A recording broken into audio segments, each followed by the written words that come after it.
Good morning mga guys. Mga guys, oh.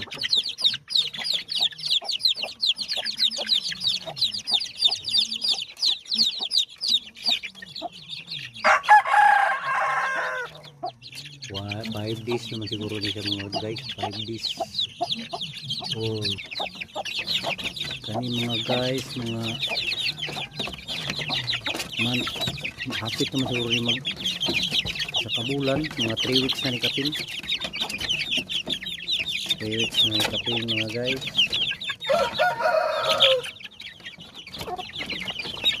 Kani 1 month kapin na ni mga guys.